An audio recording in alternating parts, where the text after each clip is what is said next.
ഞാൻ ആഫീസിൽ പോയിരുന്നു. ഓ അമ്മാവ, ഞങ്ങളെ അവിടെ നിന്ന് പിരിച്ചു വിട്ടു. എല്ലാ വിവരങ്ങളും ഞാൻ അറിഞ്ഞു. നീ ഒറ്റ കാര്യം ചെയ്താൽ മതി, ആ വാടകയെ കുറിച്ച് ഇങ്ങോട്ട് തന്നിട്ട് ഇവിടെ നിന്ന് കൂടെ ഇറങ്ങിയട്ടെ. അയ്യോ, അമ്മാവും കൂടെ ഞങ്ങളെ പുറത്താക്കിയ ഇനിയിപ്പോ നിങ്ങൾ എങ്ങനെ വാടക തരുമെന്നാണ് ഞാൻ പ്രതീക്ഷിക്കേണ്ടത്? അമ്മാവ, ഞങ്ങൾ രണ്ടുപേരും എംപ്ലോയ്മെന്റ് എക്സ്ചേഞ്ചിൽ പേര് രജിസ്റ്റർ ചെയ്തിട്ടുണ്ട്. ഓ, എന്നാ പിന്നെ പേടിക്കണ്ട. മരിക്കണതിന്റെ തലേ ദിവസം ഓർഡർ വരും. എടോ, നിങ്ങൾ ശുദ്ധ ദുരഭിമാനികളാ. ഇക്കാലത്ത് 4 അക്ഷരം പഠിച്ചോ അവൻ പോക്ക. മണ്ണി നോക്കുന്നവനും കല്ലുടയ്ക്കുന്നവനും ഒക്കെ ഇന്നത്തെ കൂലി എന്താണെന്നറിയാമോ? മക്കളെ, സർക്കാർ ഉദ്യോഗസ്ഥന് വായും പൊളിച്ചു നിൽക്കുന്നവൻ മൂഢനാ. സ്വന്തമായി എന്തെങ്കിലും ചെയ്ത് 4 കാശുണ്ടാക്കാൻ നോക്കും. അങ്ങനെ അങ്ങ് തറയാകാൻ നോക്കുവോ? കരിങ്കല്ല് ചുമക്കാന്നൊക്കെ പറഞ്ഞ അതിനു വേണ്ടിയാ ഞാൻ ബികോം ഫസ്റ്റ് ക്ലാസ്സിൽ പാസ്സായത്. കരിങ്കല്ല് ചുമക്കൽ മാത്രമല്ലല്ലോ ജോലി. ബാങ്കിൽ നിന്നൊക്കെ വായ്പ കിട്ടില്ലേ? ഇപ്പൊ ഈ തൊഴിലില്ലാത്തവന് തൊഴിൽ തുടങ്ങാൻ 25,000 രൂപ വരെ ബാങ്ക് വായ്പ കൊടുക്കുന്നുണ്ട്. അത് മേടിച്ച് വല്ല ചെറുകിട വ്യവസായം തുടങ്ങാൻ നോക്ക്. ബാങ്ക് വായ്പയൊക്കെ രാഷ്ട്രീയ സ്വാധീനം ഇല്ലാത്തവർക്ക് കിട്ടും അമ്മാവാ. ഞാൻ മേടിച്ചു തരാം. വായ്പ കൊടുക്കുന്നുണ്ട്, ഇപ്പോ ഇവിടെ അത് പ്രയാസമാണ്. അങ്ങനെ പറയരുത് സാർ. എങ്ങനെയെങ്കിലും ഒന്ന് ശരിപ്പെടുത്തി കൊടുക്കണം. നല്ല സത്യസന്ധരായ പിള്ളേരാ. പണിക്കരെ, ഈ ഡിസ്ട്രിക്റ്റിൽ ഇടപാട് നിർത്തിക്കഴിഞ്ഞു. ഇനിയിപ്പോ മലപ്പുറം, വയനാട്, കണ്ണൂർ തുടങ്ങിയ പിന്നോക്ക ജില്ലകളിലെ രക്ഷയുള്ളൂ. അയ്യോ, അവിടെയൊന്നും ഞങ്ങൾക്ക് പരിചയമില്ല സാറേ. ഈ ചെറുകിട വ്യവസായം അല്ലാതെ വേറെ വല്ല പദ്ധതി ഉണ്ടോ? പണിക്കരുടെ ആൾക്കാരായതുകൊണ്ട് നടപ്പുള്ളൊരു കാര്യം ഞാൻ പറയാം. 25,000 50,000 ഒന്നും സാധ്യമുള്ള കാര്യമല്ല. പശുക്കളെ വാങ്ങിക്കാൻ വേണ്ടി ഒരു 10,000 രൂപ ഞാൻ ഏർപ്പാടാക്കി തരാം. അയ്യേ, അഭ്യസ്തവിദ്യരായ ഞങ്ങൾ പശുവിനെ പോറ്റാന്നൊക്കെ പറഞ്ഞാൽ വേറെ പദ്ധതിയില്ല. പശു ഒരു സുഖമുള്ള ബിസിനസ് അല്ല. അതെ. ഒന്നും കൊണ്ട് വന്നേ, ഒരു കാര്യം പറയാനുണ്ട് സാർ. ഒരു മിനിറ്റ്. ആ,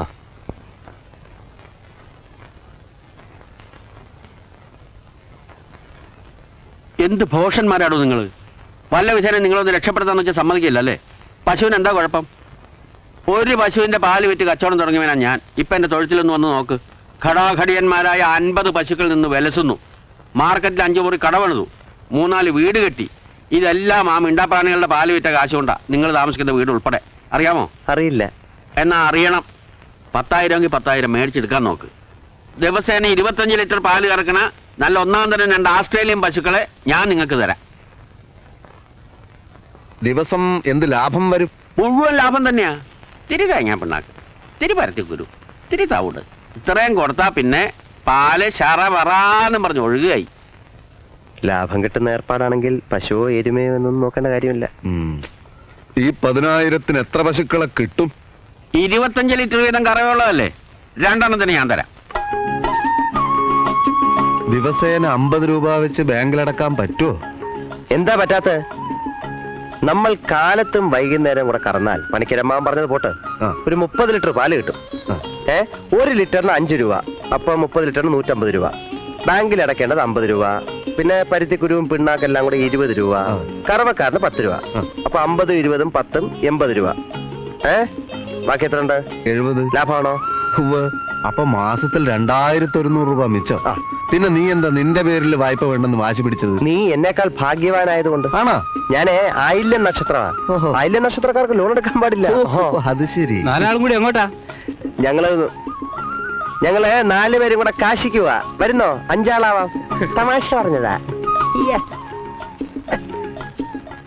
അതും കൂടെ എവിടെ പോവാന്ന് പോയേ.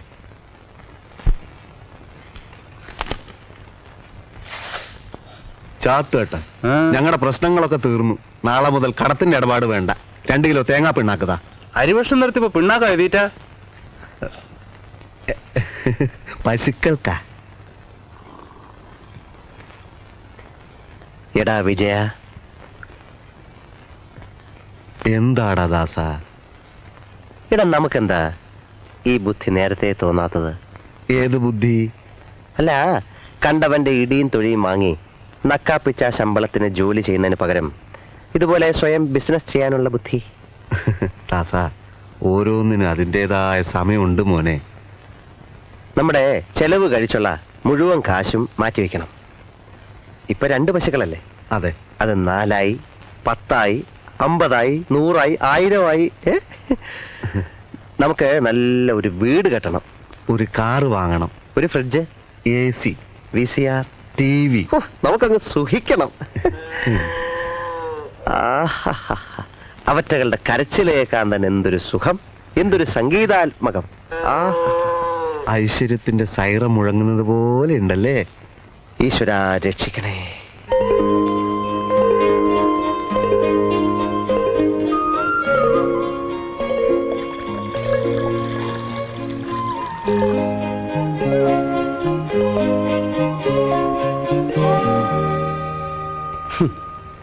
അകിടിന്റെ ലക്ഷണം കണ്ടിട്ട് ഈ പറയുന്ന 40-50 നടപ്പുള്ള കാര്യമല്ല സാർമാരെ. കാലത്തും വൈകിട്ടും കൂടി 10-12 കിട്ടിയ ഭാഗ്യം. അങ്ങനെ വരാൻ വഴിയില്ലല്ലോ. അധികം പാകിട്ടാനുള്ള വഴി തീരില്ല. അങ്ങനെയല്ലല്ലോ പണിക്കരമാവൻ പറഞ്ഞത്. എന്നാ അങ്ങോട്ട് വന്ന് നടക്കാൻ പറ. അതെ, ആക്ച്വലി ഇതിപ്പോ എത്ര ലിറ്റർ കാണും? 6 ലിറ്റർ ഉണ്ടാവും. അയ്യോ, ചുരുങ്ങിയതൊരു 10 ലിറ്ററെങ്കിലും രാഘവേട്ടന്റെ കടയിൽ കൊടുത്തേ പറ്റൂ. ബാക്കി വെള്ളം ചേർത്താ മതി. തമിണ്ടാവരിടോ, അങ്ങനെ വഞ്ചിച്ചുള്ള ലാഭം ഞങ്ങൾക്ക് വേണ്ട. ഞങ്ങൾ അങ്ങനത്തെ പാർട്ടീസ് അല്ല. എന്നാ ഞാൻ ഈവനിങ് വരാം. വിജയ, ഇതിപ്പോ ഒരു 8 ലിറ്ററെങ്കിലും രാഘവേട്ടന് കൊടുത്തില്ലേ എങ്ങനാ? നമുക്ക് കുറച്ച് വെള്ളം ചേർക്കാം. അയ്യേ, കുറച്ച് വെള്ളം ചേർക്കാം. നല്ല മുഴുപ്പുള്ള പാലാ. കുറച്ച് ചേർക്കാം അല്ലേ? ചേർക്കാം. ചേർക്കാം.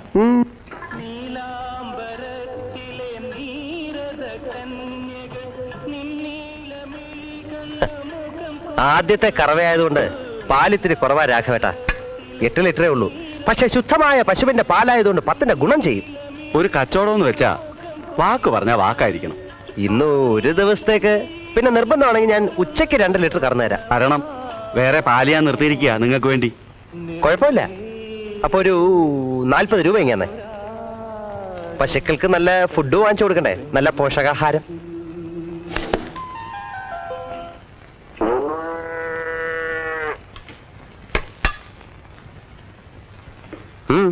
അച്ഛൻ പറഞ്ഞു ഇതിലും ഭേദം കട്ടപ്പാറയായി കക്കാൻ ഇറങ്ങുന്നതാണെന്ന്. എന്തു പറ്റി? പച്ചവെള്ളം ഞങ്ങളുടെ കിണറ്റിലും വേണ്ടോളം ഉണ്ടെന്ന് പറയാൻ പറഞ്ഞു. കടയിലോട്ട് വരാൻ പറഞ്ഞു. വന്നില്ലേ നാട്ടുകാരും കൂട്ടി അച്ഛൻ ഇങ്ങോട്ട് വരുമെന്ന് പറയാൻ പറഞ്ഞു. നീ ആ രൂപ ഇങ്ങെടുത്തേ. ഇങ്ങെടുത്തേ. അതെ, ഞങ്ങൾ ആരെയും കൊന്നിട്ടൊന്നുമില്ലല്ലോ. ഇത് അച്ഛൻ്റെ കൊടുത്തേക്ക് മോനെ. അതെ, പുറത്താരോടും പറഞ്ഞ് ഞങ്ങളെ നാറ്റിക്കരുതെന്ന് അച്ഛനോട് പറയാൻ പറഞ്ഞു എന്ന് പറ. ബാങ്കിൽ നിന്ന് കാശ് വാങ്ങി തന്നിട്ട് ഇപ്പൊ എന്നെ കള്ളനാക്കി എന്റെ വെക്കിട്ട് കയറാൻ വരുന്നോ? തൊഴുത്ത് മാറി കെട്ടിയാൽ ഏത് പശുവായാലും 3-4 ദിവസത്തേക്ക് അത്ര ചെറുത്തു. അങ്ങനെ ചെറുത്തുന്ന പശുവിനെ ഞങ്ങൾക്ക് വേണ്ടെങ്കിൽ പോയി കേസ് കൊടുക്കും. അമ്മാവാ, ഇത് ഞങ്ങളോട് വേണ്ടായിരുന്നു. ആ കറവക്കാരനോടെ ഇത്തിരി നെയ്യും കൂട്ടി നല്ലോണം പിഴിഞ്ഞ് കറക്കാൻ പറയാം. അതൊക്കെ പറഞ്ഞതാ. ഇനിയും പറ. എന്നാ നിങ്ങൾ വന്ന് കറക്ക്. അതേ, നിന്റെ മറ്റവനോട് പറഞ്ഞോ. തന്നോട് ദൈവം ചോദിക്കും. പിന്നെ ദൈവത്തിന് അതല്ലേ ജോലി. ഇക്കാലത്ത് ഒരു ഉപകാരം ചെയ്യാൻ പാടില്ല.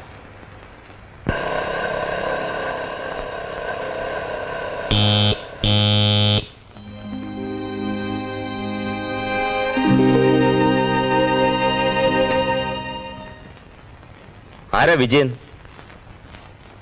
ബാങ്ക് മാനേജർ ചെല്ലാൻ പറഞ്ഞു. തവണ മുടക്കിയ പശുക്കളെ ജപ്തി. ഓ, ബാങ്കിൽ നിന്നാണ്. ഞങ്ങള് നാളെ വന്ന് അടച്ചോളാം. ഡെയിലി അടയ്ക്കാവുന്നല്ലേ വ്യവസ്ഥ? ആ വ്യവസ്ഥക്കനുസരിച്ച് പാല് കിട്ടുന്നില്ല. അത് ഞങ്ങൾക്ക് അറിയണ്ട. ഈ ജപ്തി ചെയ്ത് കളയും എന്ന് പറഞ്ഞ് വിരട്ടൊന്നരുത്. ഈ പശു വ്യവസായത്തിൽ തൊഴുത്ത് കെട്ടാൻ ഇൻവെസ്റ്റ് ചെയ്തിരിക്കുന്നത് നമ്മളാണ്. ഒരു കൂട്ടു വ്യവസായമാകുമ്പോ നഷ്ടം വന്നാൽ 2 പാർട്ടീസും സഹിക്കണം. ബാങ്കിനെ വെട്ടിക്കാനാണോ ഉദ്ദേശം? ഉദ്ദേശമല്ല, പരിസ്ഥിതി. കുഴപ്പമില്ല, ഞങ്ങൾ നിയമ നടപടിയിലേക്ക് നീങ്ങാം. എന്നാ പിന്നെ അങ്ങനെ ആവട്ടെ. അല്ല, സാർ, ഇത് വായിക്ക.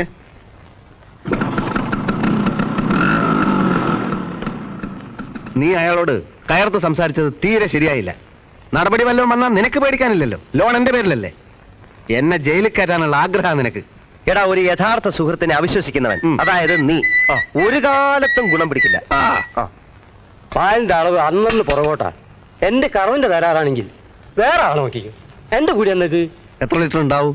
4 ഉണ്ടാവും. 4? പിഴിഞ്ഞ് ഒടുവിൽ പശുവിന്റെ പോലെ ചോര വരാൻ തുടങ്ങി. ഞാൻ പോട്ടെ, എന്റെ കൂലിതാ. എല്ലാം കൂടി നാളെ തരാം. നാളെ തരണ്ട, കുഴപ്പമില്ല. ഈ പാല് ഞാൻ കൊണ്ടുപോകും. തോന്നിവാസം കാണിക്കരുത്. റേഷനേജ് വാങ്ങാൻ എനിക്ക് വേറെ തൊഴിലൊന്നും അറിയില്ല.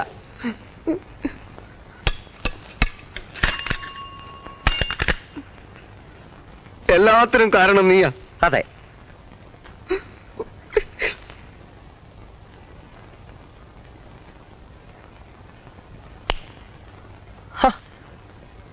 നീ എന്താ ഇരുട്ടത്തിരിക്കുന്നത്? ജീവിതം മൊത്തം ഇരുട്ടിലേക്ക് നീങ്ങുകയല്ലേ. അങ്ങനെയൊന്നും പറയാതെ വിജയ. നമുക്ക് മാത്രമല്ല, എല്ലാവർക്കും കഷ്ടകാല. വരൾച്ച, അണക്കെട്ട് ചോർച്ച, പവർക്കെട്ട്, തമിഴ് പുലി, ആകെ കുഴപ്പാ. എന്നാലും നിന്നെ ജയിലിൽ കയറ്റാൻ എനിക്ക് ആഗ്രഹമുണ്ടെന്ന് നീ പറഞ്ഞു കളഞ്ഞില്ലേ? അത്രയ്ക്ക് വേണ്ട. അത്രയ്ക്കും വേണ്ടായിരുന്നു.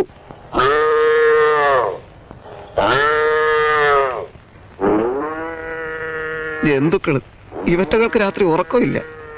കൊലവിളി നടത്തുക, കൊലവിളി. എടാ, അതിന് പിണ്ണാക്കും വെള്ളവും ഒന്നും കൊടുക്കാഞ്ഞിട്ടാ. ഇച്ചിരി തേങ്ങാ പിണ്ണാക്ക് ബാക്കിയുണ്ടായിരുന്നു, ഞാനങ്ങ് തിന്നു. അത് ശരി. അതാ ഞാൻ നോക്കിയപ്പോ കാണാഞ്ഞത്.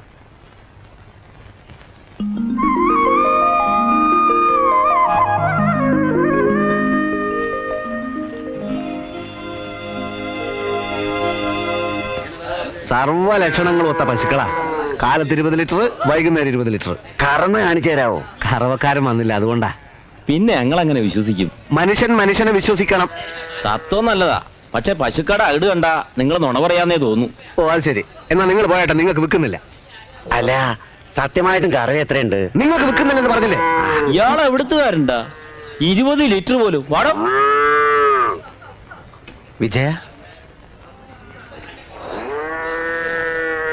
ബാങ്കുകാർ ജപ്തി ചെയ്യുന്നതിന് മുമ്പ് വിറ്റ് കാശാക്കാം. അപ്പൊ ഒന്നുമില്ല. പോലീസ് പിടിക്കുന്നതിന് മുമ്പ് നമുക്ക് നാട് വിടണം. നാട് വിടാനോ? സാധാരണ നാടല്ല ദാസ. നമുക്ക് എങ്ങനെയെങ്കിലും രക്ഷപ്പെടണം മോനെ. ലോഞ്ച് കയറി ഗൾഫിൽ പോകാനുള്ള എല്ലാ പദ്ധതികളും തയ്യാറായി കഴിഞ്ഞു. ഈ സമൂഹത്തിന് നമ്മളെ വേണ്ടടാ. പക്ഷേ നമുക്ക് പല സാമ്രാജ്യങ്ങളും വെട്ടിപ്പിടിക്കാനുണ്ട്. അത് ബാങ്കിനെ വഞ്ചിക്കലാവില്ലേ? ആ, ശരിയാ. എല്ലാ വലിയവന്റെയും വിജയത്തിന്റെ പുറകില് ഇതുപോലൊരു കറുത്ത പാട് കാണും. അതുകൊണ്ട് നീ എതിര് പറയരുത്.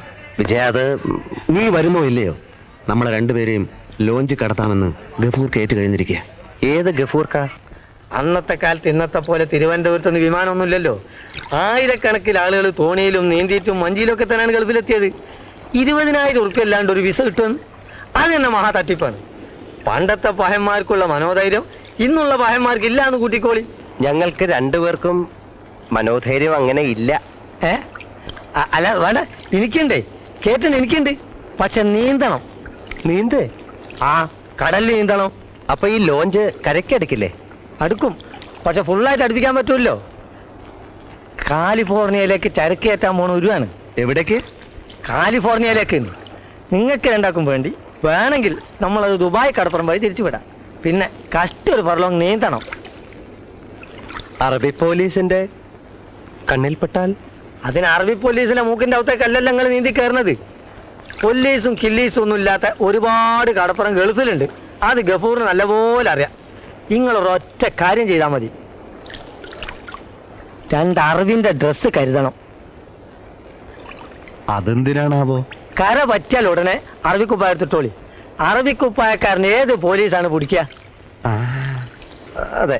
പിന്നെ അത്യാവശ്യം ചില അറബി വാക്കുകൾ ഞാൻ ഇപ്പൊ പഠിപ്പിച്ചു തരാം. ഒന്നുമില്ല. അസ്സലാമു അസ്സലാമു അസ്സലാമു അലൈക്കും അലൈക്കും. വഅലൈക്കും വഅലൈക്കും മുസ്സലാം. ഉസലാം. മതി. പിന്നെ 7-ാം തീയതി ഉരു പുറപ്പെടുന്നതാണ്. പൈസയും കൊണ്ട് പോന്നോളി. അല്ല ഗഫൂർക്ക, ഒരു പക്ഷേ പിടിച്ചു പോയാൽ? ആരെ പിടിക്കാൻ? ഇവിടെ പിടിക്കും എന്നുള്ള ഭയം ഉണ്ടായാൽ തന്നെ ആരും പിടിക്കും. അതുകൊണ്ട് പിടിക്കൂല എന്ന് വിശ്വസിച്ചോളി. നിങ്ങളെ ആരും പിടിക്കില്ല. പിടിക്കൂല. ഗഫൂറാണ് പറയണത്. ധൈര്യമായിട്ട് പോ. എന്നിട്ട് 7-ാം തീയതി പൈസ ആയിട്ട് പോവാ.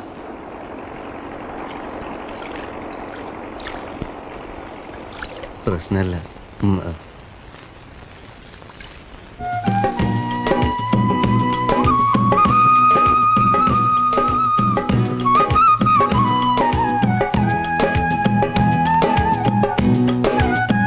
അമ്മേ,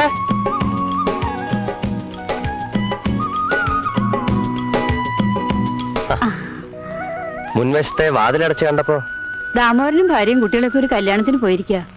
എവിടുന്നാ നീ ഇപ്പോ? ഈയിടെ നിന്റെ കത്തൊന്നും കാണാനില്ലല്ലോ. ഞാനിങ്ങനെ ഓരോ പ്രശ്നത്തിലായിരുന്നു. എപ്പോഴാ നിന്റെ പ്രശ്നങ്ങളൊക്കെ തീരുക? ഈ കാലിൽ ഇങ്ങനെ അഴുക്ക് വെള്ളം തട്ടിക്കരുന്ന് വൈദ്യര് പറഞ്ഞിട്ടില്ലേ? പിന്നെ ഇവിടുത്തെ തുണികളൊക്കെ ആരാ അലക്കുക? വല്ലോന്റെ വീടല്ലേ, വെറുതെ കുത്തിരി നുണ്ണാൻ പറ്റുമോ? എന്നാലും ഞാൻ ആ ചെന്തമരിയുടെ ഇല കുറച്ച് പൊട്ടിച്ചോണ്ട് തട്ടെ. രക്തവാദത്തിന് ഈ ഇല കെട്ട് നടന്നിട്ട് ഒരു കാര്യമില്ല കുട്ടിയെ. നിന്റെ കാര്യമൊക്കെ എങ്ങനെയുണ്ട്? കയറ്റം കിട്ടുവോ? ആ ജോലി പോയമ്മേ. അതിശയില്ല, നിനക്കിപ്പോ ശനിദശയാ. കാവിൽ വെളിച്ചെണ്ണ നിറഞ്ഞിട്ട് അതും കൂടി കത്തിക്കാൻ കഴിഞ്ഞില്ല. ഒക്കെ ശരിയാവും അമ്മേ, വെറുതെ പറയല്ല. നമ്മുടെ എല്ലാ ദുരിതവും തീരും. ഞാനിപ്പോ വന്നത് യാത്ര ചോദിക്കാനാ. എങ്ങോട്ട്? എങ്ങോട്ടെങ്കിലും പോണം. നാട്ടിൽ നിന്നിട്ട് കാര്യമില്ലമ്മേ. അത് വേണ്ട കുട്ടി. എങ്ങനെയെങ്കിലും രക്ഷപ്പെട്ടേ പറ്റൂ അമ്മേ. എന്നാലും ഇടയ്ക്കൊക്കെ നിന്നെ ഒന്ന് കാണാൻ പറ്റിയില്ലേല് എനിക്കെന്ത് മനസമാധാനമുള്ളേ? ദാ, അമ്മ ഇത് വെച്ചോ. എനിക്കിപ്പോ ഒന്നും വേണ്ട. കാശുണ്ട് അമ്മേ. എനിക്ക് കുറച്ച് കാര്യങ്ങൾ ശരിപ്പെടുത്താനുണ്ട്. കൂടുതൽ സമയം നിൽക്കുന്നില്ല. ഞാൻ വിശദമായിട്ട് എഴുതാം. അപ്പൊ നീ പോവാണോ? ആ, വല്ലതും കഴിച്ചിട്ട്? വേണ്ട. അടുക്കള അവർ പൂട്ടിയിട്ടില്ല, ഞാൻ എന്തെങ്കിലും ഉണ്ടാക്കി തരാം. അതുകൊണ്ടല്ല, സമയമില്ല. ഞാൻ ചെന്നിട്ട് എഴുതാം. എഴുതാം. ആ.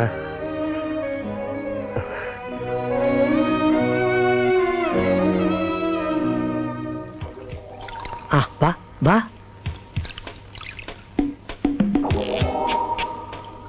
പിന്നെ ഒരു പുറപ്പെടുകയായി. ആ പൈസ കൊണ്ട് എടുത്തോളി. അല്ല, ഗഫൂർക്ക വരുന്നില്ലേ? ഞാൻ വരുന്നേന്ന് കേറിയ ശേഷം പിന്നെ അതിൻ്റെ അകത്ത് ചെറു പ്രശ്നം ഉണ്ടാക്കണ്ടല്ലോ എന്ന് വെച്ചിട്ടാ. ഒരു പ്രശ്നമില്ല, മുഴുവനുണ്ട്. പശുവിനെ വിറ്റതും നുള്ളി പെറുക്കിയതും ഒക്കെ ഉണ്ട്. ഞങ്ങളുടെ ഭാവി ഗഫൂർക്കന്റെ കയ്യിലാണ്. അത് നിങ്ങളിപ്പോ എത്ര പറയാനുണ്ടോ? ആ പിന്നെ അറിവിന്റെ ഡ്രസ്സൊക്കെ എടുത്തിട്ടുണ്ടല്ലോ. ഉണ്ട് ഉണ്ട്. ഓ, എന്നാ പോന്നോളി. അല്ല, ഇതാണോ ഒരു പുറത്താണ്, നമ്മളിതിൽ അങ്ങോട്ട് എത്തണ്ടേ? ആ വന്നാട്ടെ വന്നാട്ടെ. ഇങ്ങോട്ട് പോരേന്ന് വരി. ആ തല സൂക്ഷിക്കണേ, മുട്ടും. ആ ആ ഇനി പെട്ടിയൊക്കെ ഇവിടെ വെച്ച് ഇവിടെ എവിടെയും കിടക്കുക ഇരിക്കുക എന്ത് വേണമെങ്കിലും ചെയ്തോളി.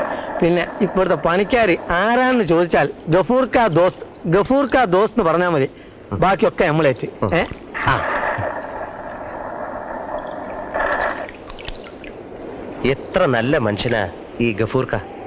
സംശയമുണ്ടോ?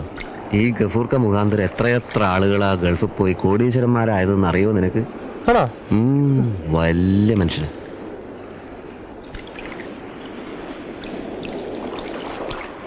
ഡാ വിജയ, നമുക്ക് ഈ ബുദ്ധി നേരത്തെ എന്താടാ തോന്നാത്തത്? എല്ലാത്തിനും അതിൻ്റെതായ ഒരു സമയമുണ്ട് ദാസ.